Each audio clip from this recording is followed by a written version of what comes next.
So yun mga ka-siblings, ayan, naka-prepare na tayo. Ititinda natin sa Barangay Balibago, Angeles City. Doon naman tayo magcha-tiangging ngayon. Kanina medyo makulimlim yung panahon. Ngayon medyo okay na. Ayun yung ating service na kolong-kolong.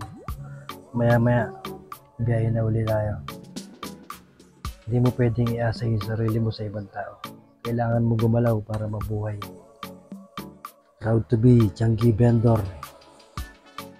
Kain na tayo mga ka-siblings.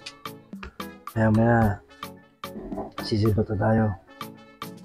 Ang ulam natin, ayan manok. As usual, manok. Tapos mayroon ding apretada yata to. Tsaka tokwat baboy. Alright na yan. Para mamaya pagka biyahe natin, busog tayo. Hindi tayo gutom. Joko, hindi mo ako sasamahan sa Balibago? Ha? Hindi mo ako sasamahan? Ano pinapanood mo na yan? Bro Joseph, dapat yung mga pinapanood mo yung FPJ. Yung may mga mapupulutang aral. Hindi mo ba ako hinintay kumain? Ano pa na?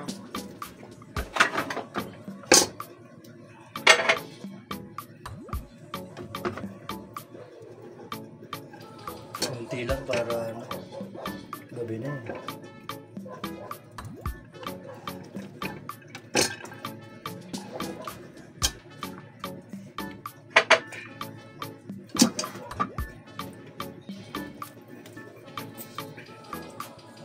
Kain na tayo. Mga ka-siblings, kain na tayo. Ano may barbecue? Barbecue. Walang barbecue? Hindi.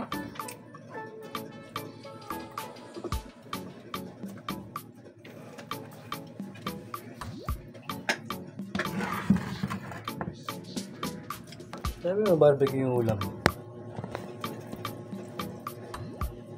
Wala ako sinasabi barbecue. Ha? Ang dami naman ang suka mo.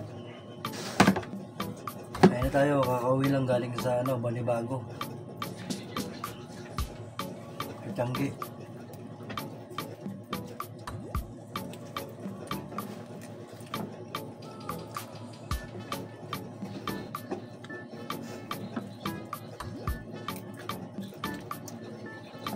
Naubos ang hanger, no? Ang kulod.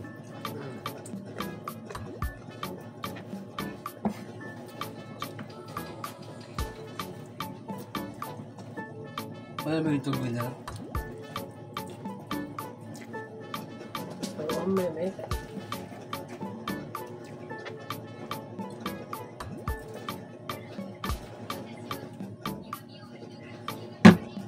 May ano ba to?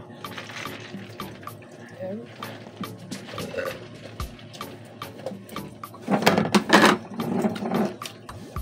Kay Jasmine na yan, hindi pa kumakain dito.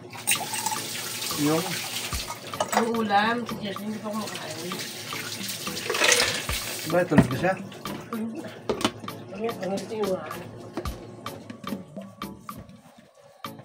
Si Riley kumain na.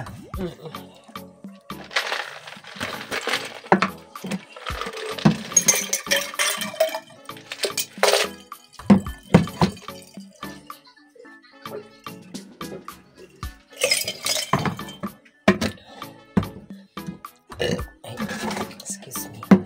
Nabusog ka. Naiwan na naman ako sa lamesa.